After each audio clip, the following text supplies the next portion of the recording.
Good afternoon. It's fabulous to be in Singapore. This doesn't quite look like my first slide, actually, but I'll go there. You've all been trained, even you've been trained by now in sustainability after two great panels with a wide range of opinions. So I'm really honored to be here in Singapore. We, in this session, are going to launch the Business Council for Sustainable Development here in Singapore. But later today, we're also going to launch the TEEP for Business Coalition, which is an equally important event in the world of sustainability.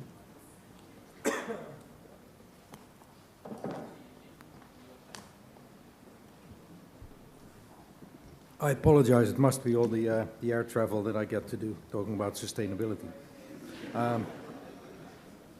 So before we do the official signing of documents bit, let me give you my perspective of where the world of sustainability is at. So I represent BCSD, which is the World Business Council for Sustainable Development, based in Geneva, which, as you can see from all the logos behind me, are 200 of the largest global companies working together to really make an impact on sustainable development of the world. Next to these 200 global companies, we used to operate 62 regional networks in countries around the world, developing countries, but more and more also into the mature economies. And today, actually, we will be launching the number 63, which is going to be the BCSD here in Singapore, and the launching members are listed here, but I'll get back to this slide later on if I know how to work this machine.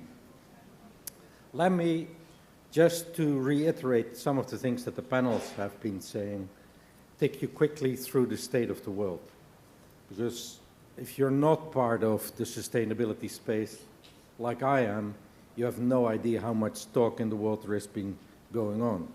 Sustainability might be new to some, but actually in the world we've been talking about these issues for the last 40 years.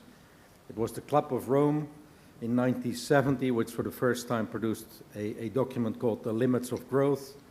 In 92 the world under the UN guidance came together in Rio to talk about the Earth Summit.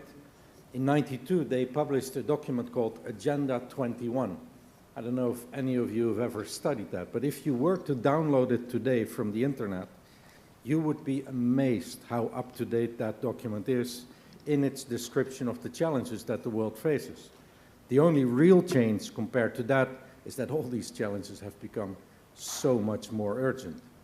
Then 10 years later, Joburg, and only 3-4 months ago, we met again in Rio in a thing called Rio +20. And again, for those of you a little less familiar with this part of the world, 55,000 people met for a whole week in Rio to talk about sustainability in the world. And this was only the official conference. 12 kilometers down the beach, there was another conference called the People's Forum, where by the sounds of it, Georgie was playing a big part, where a 35,000 people crew came together saying that all these political and business leaders in the official meeting down the road had no idea what was going on in the world, and we needed a revolution. So, in Rio, a document was published called The Future We Want. Well, you would think that any time human beings, business leaders, government leaders, take 40 years to study a topic, progress would have been made by now. And if you take one snapshot, you know that that's not true. We live in a world where every 6 seconds a child dies from hunger.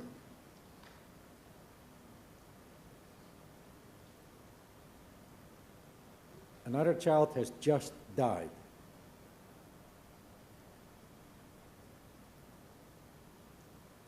And now one more. 18,000 children die every day from hunger. And there is enough food to not have one die. It's a scandal. The amount of damage we're doing to the environment is unbelievable. The amount of emissions we're putting up in the atmosphere is beyond acceptability. In 4 or 5 weeks from now, many of us will be gathering in Doha, Qatar, to talk about the climate change negotiations.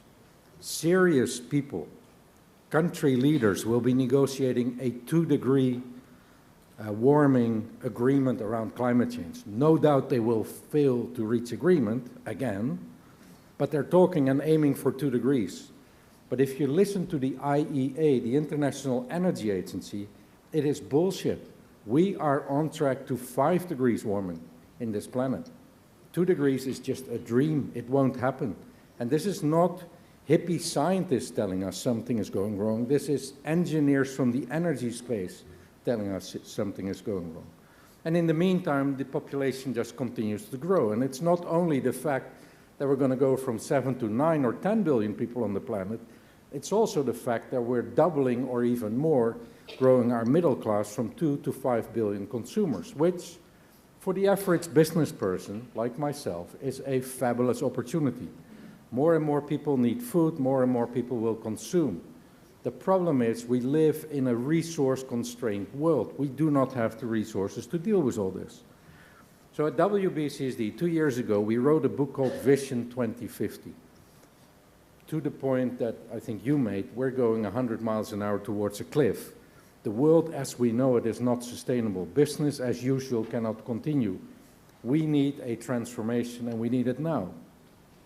In that book, we described, and I'll show 1 or 2 pictures of it, what that world was going to look like. But we also said the first 10 years, between 2010 and 2020, will be the turbulent teens. And if one thing in that book is right, it is the turbulent teens. And I can show you 100 pictures showing you what has happened since that book was published. Economy is in the dumps everywhere, whether it was the banking crisis in 2008, the euro crisis, the global demand collapse that we're seeing today. Weather patterns are shifting. How cynical a world have we created that only when New York gets hit by a storm, the US elections is willing to face up to the fact that climate change is an issue. While months before that, the droughts in the Midwest for the 3rd year running were decreasing the crops. Floods in this part of the world are on the agenda. And wherever you look in the world, the Arab Spring was mentioned, the youth unemployment in Southern Europe is a big issue, Japan's energy policy is a big issue, South Africa's mining is a big issue, villages in China rising up against corruption is a big issue, social tension in our machine is going to the hilt. So we're living in an incredibly interesting and complex world. The economy is in a crisis, the weather or climate is in a crisis, and socially it's an enormous mess. Tell me what part of our system is working. Not much. So with all this knowledge, we came to Rio. And within the UN, and I don't hope there are too many UN representatives in the room, people aren't allowed to say these words, but Rio was a complete failure. We walked out of there with an agreement. We wrote on it the future we want. This is not a populist call. This is just a state of the world. We walked out of there with a document that described the future we want, but it was so fake, so not actionable. The only good news that came out of it is there was uniform agreement, alignment, and attention for a thing called natural capital. And we'll talk about that later when Pavan comes on stage to talk about his deep coalition. The one thing I hope, and to Dorji's point, I have said if in 20 years from now we'll come back to Rio for Rio plus 40, I might be there with a walking stick and all, I know. I might not even make it, who knows. But when we look back, we will look at Rio plus 20 as the conference where business took over, where business took the lead in fixing some of the challenges which we have. I was in Rio plus 20, so I'm part of the system. I got to make a speech to the world leaders, and this was the one slide I used. We all know why we were in Rio. We all know why we're here in Singapore in a sustainable development talk. We know if we put our minds together what it is we need to do. We certainly know when we need to do it, which is not 5 years from now in the next big negotiation. We need to act now. So if the why, the what, and the when are figured out, there's only one question left, and that is how are we going to do it? And not just how are we going to do it in a nice pet project, how are we going to do this at scale is the question that we need to address. I'm from business. I used to be a CEO of a large company. I represent 200 of the largest businesses in the world. I am convinced that business can take the lead in providing these solutions. And there's plenty of examples. If I had more time, I could show you hundreds of pictures of businesses working on great ideas, and some of them were mentioned in the panel just now. But I also know that if I add up all the social responsibility projects and pilot cases and whatever else people are doing, we are not even close to fixing the problems. We need scale. Because if you listen to the scientists, we are overstepping the planetary boundaries in an incredible way, much more than people realize. I'll show the page, I think. So, WBCSD, 2 years ago, published its vision, which is still the vision today, that in 2050, there will be 9+, maybe 10 billion people on planet Earth. They must all live well, i.e. we need to eradicate poverty, give people access to education, to healthcare, and together we must get back within the boundaries of the planet. And that is an immense challenge that we need to face. So if you look at this vision, you can download it at wbcsd.org, then you'll find words for 2050 in the circle around this table. And it is not incremental change. Please do not fall asleep thinking, I'm doing nice little things and my team is so happy that we're doing this. We need radical transformation, and we need it quickly. My mother tongue, is not the English mother tongue. So occasionally, I have to pick up a dictionary to understand what the hell it is I'm trying to tell you. I apologize. So recently, I picked up the dictionary and looked for radical transformation in a short term. You know what I found? Revolution, Dorji. You're totally right, man. We need revolution. And this cannot be done when we focus on 2050. I mean, I'll be dead by then, you know. I'm not going to have big fights with any of you about 2050. But 2020, I will be concerned about. We need this radical transformation in place by 2020, and we need until 2050 to scale it up so that it reaches every corner and every citizen of the planet. So some of you might be asking, great stories, another clown who's paid to make speeches. What can I do about it? 4 things, I would argue. First, check your own lifestyle. And that's very hard, you know. Who of you still drives Porsches? Or Ferraris, or big Mercedeses, or stuff like that? You can't do that anymore, you know? Just stop it, forget it. How much water is needed to produce your shirt? Are you still eating beef? 1 kilo of beef costs 10,000 liters of water to produce. In a water-scarce world, that is irresponsible. Stop eating beef. Okay, this is normally the most popular part of the speech. People turn on their Blackberries, think, wow, this is going to be great. Idiot, move the guy out of here. Anyway, so as a company, what can the companies do?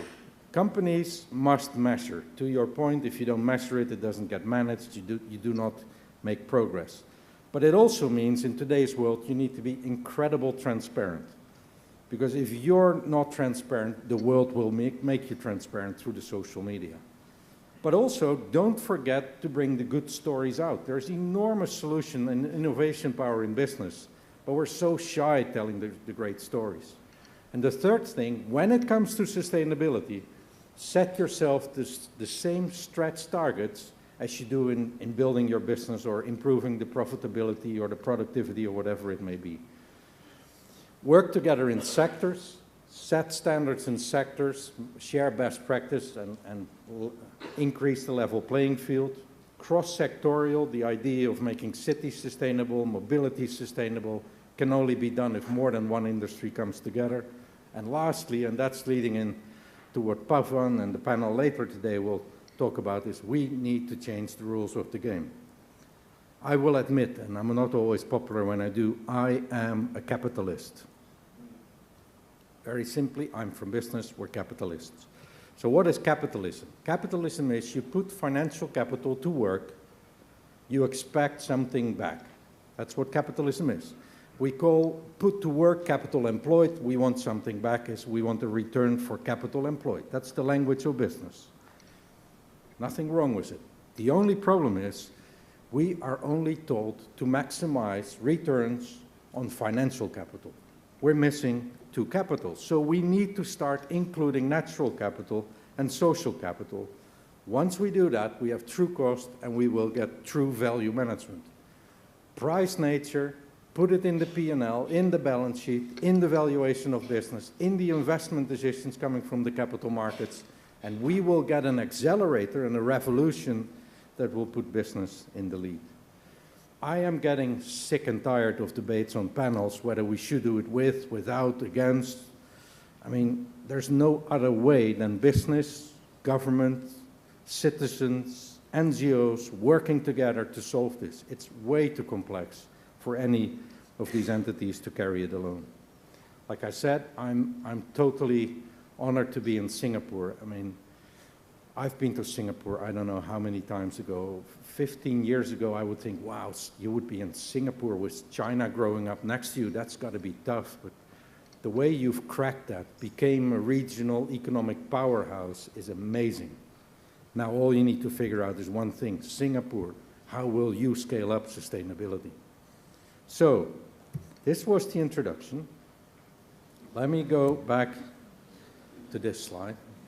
We're today launching BCSD Singapore, which is amazing. So 5 companies have decided to be the founding members.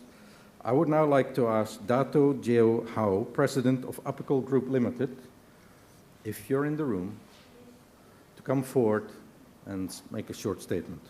Thank you.